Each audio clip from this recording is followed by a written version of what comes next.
اب انفلیشن چل رہی ہے 28 اور بڑھ جائے گی 35 سے 40 ہو جائے گی. IMF کے ساتھ بھی انہوں نے جا کے 2 دفعہ جا کے میٹنگیں کی اور یہی جو رام کہانی جب سنائی ان کو تو انہوں نے کہا کہ ٹھہر جاؤ بھائی, اب تمہیں اس وقت ہم پیسے نہیں دیں گے, ہم دیکھیں گے تم نے بجٹ میں کیا کرنا ہے اور پرائر ایکشن انہوں نے کہا کہ ہم کر دیں گے. پیٹرول پرائسز جو ہے 85 روپے انہوں نے بڑھا دی, انہوں نے ڈیزل کی پرائسز 120 روپے فی لیٹر بڑھا دی اور اناؤنس کر دیا کہ 1 جولائی سے 45% گیس کی پرائس بڑھ جائے گی. اسی حوالے سے بات کرنے کے لیے ہمارے ساتھ حکومتی ٹیم سے محمد زبیر صاحب موجود ہیں, ترجمان ہیں, نواز شریف صاحب کے پرائیویٹائزیشن کو بھی سنبھالتے رہے ہیں پچھلے ادوار میں. زبیر صاحب بہت بہت شکریہ ساتھ دینے کا. یہ یقیناً سٹیبلٹی فیکٹر جو مسنگ تھا آپ کی حکومت میں, اس ڈائریکشن میں پہلا قدم بڑھا دیا گیا ہے. مارکیٹس نے بھی بڑا کاشسلی ریئیکٹ کیا ہے. اسٹاک مارکیٹ آج بھی بہرحال ریڈ میں ہی کلوز ہوئی ہے, روپے کی بے قدری پھر بھی دیکھنے کو ملی. بٹ یو تھنک دیٹ اب ادھر سے بہتری کی طرف ہی ہم گامزن ہوں گے؟ دیکھیں 2-3 چیزیں جس کو سمجھنے کی ضرورت ہے. ایک تو آپ نے کہا کہ پچھلے سال 610 بلین انہوں نے کمایا تھا پیٹرولیم لیوی کی مد میں, رکھا تھا بجٹ میں پچھلے جون 2021 میں جب پریزنٹ کیا تھا شوکت ترین صاحب نے. اور آپ کو یاد ہوگا 2-3 دفعہ شوکت ترین صاحب نے ذکر بھی کیا, اس کو پھر انہوں نے بالکل امپلیمنٹ نہیں کیا تھا. اور کوئی دسمبر میں جب ان کی بات چیت ہو رہی تھی تو اس وقت انہوں نے کہا کہ بھائی آپ کچھ تو اس میں اضافہ کریں. یہ کمٹ کر کے آئے تھے کہ ہر مہینے شاید 10 روپے لگائیں گے اور اس کو پھر ہر مہینے بڑھاتے چلے جائیں گے 10 روپے کے حساب سے. وہ انہوں نے تقریباً 150 بلین صرف پیٹرولیم لیوی کی مد میں پورے سال میں کلیکٹ کیے تھے. ایک تو میں وہ کریکٹ کرتا ہوں, 610 billion was only in the project in the budget papers. دوسرا جو ہم نے جو کیا ہے, جو میں اس کو بھی کلیریفائی کرتا ہوں, جو مفتاح اسماعیل نے میرا خیال ہے 1-2 دفعہ اس کا ذکر بھی کیا ہے, اور جو ہم IMF کے ساتھ بات چیت بھی کر رہے ہیں کہ چونکہ ابھی ہم نے 84 روپے بڑھائی ہے پرائس, جسٹ بیکاز کاسٹ جو تھی, کاسٹ کے حساب سے ہمیں لے کے آنا تھا, ہم بیچ رہے کم پرائس پر تھے کاسٹ سے, تو اس کو برابر کرنے کے لیے 84 روپے. تو اس وقت پیٹرولیم لیوی اگر ہم وہ جو 750 بلین ہے اگر اس کی امپلیمنٹیشن ہو, تو میں آپ کے ناظرین کے لیے بتاؤں کہ بیسڈ آن کرنٹ کنزمپشن اس کو اگر آپ 45 سے 50 روپے پر لیٹر رکھیں گے تو جا کے آپ 750 بلین کلیکٹ کر سکتے ہیں. But we can't put that heavy burden on the people of Pakistan. یہ تو مفتاح صاحب نے کئی بار کلیئر کیا. And which brings me to another question sir, یہ فیز 5 روپے کا مطلب یہ ہوگا جولائی میں, اگست میں 10 روپے ہو جائے گا, اور پھر سپتمبر میں 15 روپے ہو جائے گا, اس کو پھر بتدریج آگے بڑھا کے 50 روپے تقریباً 10 مہینے میں ہو جائے گا. تو وہ ایک اس طرح سے سلولی اس کو بڑھایا جائے گا. دوسرا میں انفلیشن کے حوالے سے, زبیر صاحب اس سے پہلے ہم مہنگائی کے اوپر آئے, میں ضرور آپ سے کامنٹ مہنگائی پہ بھی لوں گی. مجھے یہ بتا دیجیے گا کہ اب جو پیٹرولیم اور انرجی کے اوپر آپ لوگوں نے انکریزز کرنے ہیں, مرحلہ وار کرنے ہیں کہ عوام کے اوپر یہ دباؤ نہ آئے, یہ کتنا عرصہ یہ سارا کاروائی, یہ ایکسرسائز چلے گی؟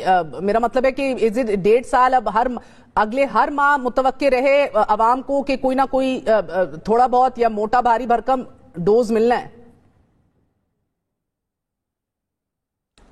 بھاری بھرکم ہو یا کم بھرکم ہو, اکانومی از ناٹ اسٹیٹک. اور یہ میں اس لیے کہہ رہا ہوں کہ یہ اگر آپ نے صحیح اکانومی کے حوالے سے فیصلے کرنے تو آج میں کبھی بھی نہیں پریڈکٹ کر سکتا. جو خان صاحب نے اور شوکت ترین نے فیبری 28 کو پریڈکٹ کیا تھا نا کہ اگلے 4 مہینے تک ہم پیٹرول پرائسز فریز کر کے رکھیں گے, جو کہ ڈپینڈنسی انٹرنیشنل آئل پرائسز پر تھی, تو اس قسم کا تو آج میں کیسے کہہ سکتا ہوں کہ کیا ہوگا. اور وولٹائل رہی ہے آئل پرائسز اور دوسری انٹرنیشنل کموڈیٹی پرائسز, سو کیا ہوگا, اس کا رخ کیا ہوگا, بٹ ہم برڈن نہیں کرنا چاہیں گے زیادہ سے زیادہ. زبیر صاحب یہ بھی عوام کے لیے سمجھنے کے لیے ضروری ہے, وہ کہ مفتاح صاحب نے بھی یہ کہا کہ یہ IMF اور نو IMF ہمیں تو انٹرنیشنل مارکیٹس کی وجہ سے ویسے یہ کرنا پڑنا تھا, بٹ the fact remains سر کہ $120 پر بیرل پہ تھا جب یہ آپ لوگوں نے فیصلے کیے, اب غالباً 105 108 پہ ہے. اگر یہ مزید گرتا بھی ہے اس کا بھی بینیفٹ آپ لوگ نہیں دے سکتے عوام کو. IMF کے ساتھ انڈرسٹینڈنگ ہے کہ ٹیکس سلیپ آن ہونے اگر بڑھتا ہے تو آپ کو مزید بڑھانا پڑے گا.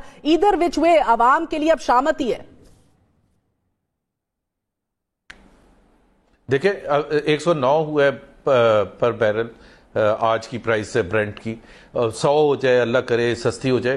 وہ جو آپ پیٹرولیم لیوی کی بات کر رہی تھی نا, وہ اسی کا اندازہ ہے IMF کے ساتھ بھی کہ اگر petroleum prices, international petroleum prices, oil prices کم ہوتی ہیں تو then we can push through petroleum levy. Otherwise اگر اس اراؤنڈ دس رینج رہتی ہے پیٹرول پرائسز انٹرنیشنل تو پھر ہمارے لیے آہستہ آہستہ بڑھانے کی ضرورت ہوگی. بالکل, مگر ادھر بچ میں عوام کو ریلیف نہیں ملنا.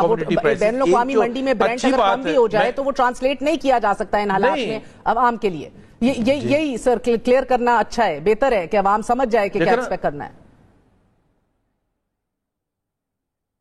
نہیں دیکھیں, ایک تو یہ تو نہیں میں کہہ سکتا کہ جی 109 سے کل $80 ہو جائے گا, بٹ اگر $80 ہو جاتا ہے اگلے 3-4 مہینے میں, جو ہو بھی سکتا ہے بیکاز ریسیشن پوری دنیا میں آ رہا ہے جس کی وجہ سے ڈیمانڈ کم ہوگی اور پرائسز گرنی شروع ہوں گی. دس از 109 جو آیا $123 سے, وہ اسی وجہ سے ہے کہ ڈیمانڈ کم ہوتی چلی جا رہی ہے, اور جیسے جیسے ڈیمانڈ کم ہوگی اس کا پازیٹیو امپیکٹ یہ ہے کہ انٹرنیشنل کموڈیٹی پرائسز کم ہوں گی اور پاکستان کے لیے اس طرح سے امپورٹ بل, اوور آل امپورٹ بل کم ہوگا. لیکن اس کا نیگیٹو ایسپیکٹ بھی ہے, ظاہر ہے اکنامک ایکٹیویٹی بھی کم ہوگی, گروتھ بھی کم ہوگی, ان امپلائمنٹ زیادہ ہو سکتی ہے جب اکنامک ایکٹیویٹی نہیں ہوگی. سو دونوں چیزیں ہیں جس کو دیکھنا پڑے گا. اور خاص طور پر جو پازیٹیو چیز ہے, پازیٹیو چیز اس حساب سے کہ ڈالر اگر گرنا شروع ہوتا ہے, جیسے آج انڈیکیشن ہے $209 پر تقریباً کل کھلے گا 212 کے مقابلے میں, اور آہستہ آہستہ آپ کی آئل پرائسز بھی گرنا شروع ہوتی ہیں, تو اس کا ظاہر ہے پاکستان کی معیشت کے حوالے سے بڑا پازیٹیو ہوگا. بالکل, عوام کو نہیں ٹرانسلیٹ ہوگا. میں تو چاہ رہی ہوں ہم آگے بڑھ جائیں, یہ بات اسٹیبلشڈ ہے, پھر آپ کو PDL سلیپ آن کرنا پڑے گا. You have an understanding with IMF already. یہ جو کہ روس Ukraine war is not going anywhere anytime soon. آپ انٹرنیشنل اخبار بھی پڑھ رہے ہوں گے. کم بھی ہو جائے ایون دین کوئی ریلیف نہیں ہے. سر آگے بڑھیں, مجھے بتائیے کہ مڈل کلاس کے لیے آج کیا ہے. سیلریڈ کلاس اب ویسے ہی جو فیصلہ ہوا ہے مزید پسے گی. 50% سے زیادہ ہماری وہ آبادی ہے اس ملک کے اندر جو نہ مکمل طور پہ ولنریبل ہے, نہ ہی اشرافیہ میں کاؤنٹ ہوتی ہے. مڈل کلاس ہے, اس کے اوپر انرجی بجلی, پیٹرول, ڈیزل, یہ سب تھوپ دیا گیا ہے. BISP کے لیے وہ کوالیفائی نہیں ہوتی. ایسے حالات میں ان کو کون ریلیف دے گا, کدھر سے ریلیف دیکھیں گے یہ 50% اور موسو؟ ایک تو میں پچھلے ادوار میں بھی جب ہم اپوزیشن میں تھے تو سب سے کم میرے سٹیٹمنٹس ہوں گی جس کو آپ یو ٹرن کہہ سکتے ہیں کہ جی میں حملے کرتا تھا فضول قسم کی. ابھی آپ کا PDL کا چلا دیا ہے نا سر تنقید. سو آج بھی میں محتاط ہو کے بات ابھی بھی نہیں, لیکن میں نے 610 بلین جو بات کی تھی کہ بجٹ میں رکھا کیا, اور میں چیلنج صحیح کر رہا تھا کہ یہ نہیں کلیکٹ کر سکیں گے. چلے آپ بہت اچھے ہیں, مجھے بتائیے مڈل کلاس کا کیا ہوگا سر؟ 610 بلین نہیں, 150 بلین بھی نہیں ہوتے جی. مڈل کلاس کے لیے مشکلات ہیں. دیکھیں افراط زر پہ آگے جا کے اگلے مہینوں میں اضافہ ہوگا کیونکہ یہ پیٹرول کا فل امپیکٹ آئے گا. بجلی تو ابھی بڑھی نہیں ہے, وہ جو 47% بڑھنی ہے.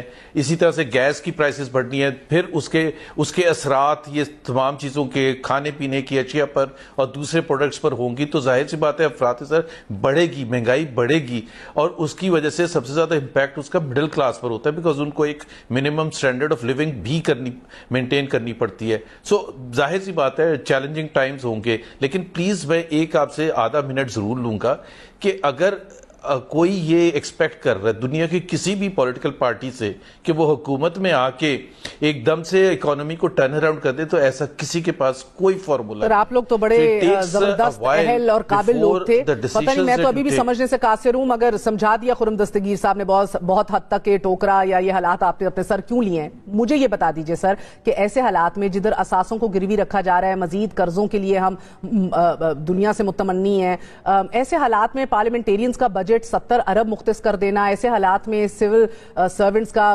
17 سے 22 گریڈ کے جو ہیں ان کی 150% ایگزیکٹو سیلری انکریز کر دینا, یہ کہاں کی منطق اور لاجک ہے؟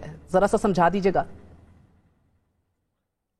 دیکھیں ہاں, ایک تو جو آپ کہتے ہیں نا کہ پارلیمنٹیرینز کے لیے, پارلیمنٹیرینز نے کوئی گھر میں لے کے نہیں جانے, وہ ڈیولپمنٹ پروجیکٹس کے لیے ہیں. ضرورت نہیں ہے نا اس ٹائم کے اوپر سر, آج یہ سیاست ہے, حلقے کے اندر MNA کا کام نہیں ہے کہ نالے شالے بنوائے اور سڑکیں بڑا امپورٹنٹ ہوتا ہے. دیکھنا نہیں سر, یہ سیاست ہے. ایسے حالات میں 70 ارب آپ ادھر رکھ رہے ہیں اس کام کے لیے. وہ اس کی جیب, میں نے کہا ہی نہیں ہے جیب میں جاتا ہے سر. دس از جسٹ پالیٹکس. ان سب کو اپنے ساتھ اکٹھا رکھنے کے لیے آپ نے یہ وعدے کیے ہیں کہ سب کو یہ ہم لوگ چیز دیں گے. when you have nothing to give at this point. نہیں You should not be doing this kind of politics. اس کا اوپینین آپ کا یہ ہو سکتا ہے اچھا let me answer this question. یہ آپ کا اوپینین ہو سکتا ہے لیکن اس کا دوسرا آرگومنٹ بھی ہے اور وہ یہ ہے کہ اگر آپ نہیں دیتے تو ڈیولپمنٹ ورک نہیں ہوگا. اکنامک اٹ از ریاست بچانے آئے نا, سڑکیں گلی نالے اگر آپ پروجیکٹس نہیں کریں گے, سڑکیں نہیں بنائیں گے, پانی کے منصوبے نہیں بنائیں گے, مقامی حکومتوں کے میرٹس کے اوپر تو ڈیبیٹ کروں گی کہ پانی کے منصوبے نہیں بنائیں, کہ سڑکیں نہ بنائیں, مطلب چھوٹے ڈیمز نہ آپ بنائیں. ریاست کو بچانے آئے ہیں 1.5 سال, آپ گلی نالے سے نہیں مرمت کرنے آئے ہیں. آپ ریاست کو بچا لیں, ہمیں پٹری پہ چلا لیں اور اللہ اللہ کر کے الیکشن کرائیں, گھر جائیں. 70 ارب روپے آپ سیاست کے اندر مختص کر رہے ہیں, پھر آپ 17 سے 22 گریڈ سول سروس سیلریز میں ایگزیکٹو سیلری انکریز کر رہے ہیں. لیکن افسر شاہی بھی ایک بغل میں رہے, دوسری طرف اتحادی بھی ایک بغل میں رہے, بلے بلے. نیوٹرلز تو ویسے ہی سر, پھر آپ نے عمران خان صاحب کو آپ سنا تھا. ایک سے پہلی بات تو یہ ہے کہ آپ پارلیمنٹری ڈیموکریسی میں اگر جب ایم این ایز یا ایم پی ایز آتے ہیں, مختلف علاقوں سے آتے ہیں اور ان کی ریکوائرمنٹس ہوتی ہے, اگر وہ صحیح ہے, اگر وہاں کے عوام کو ضرورت ہے ان پروجیکٹس کی, تو کیوں نہیں کیے جانے چاہیے.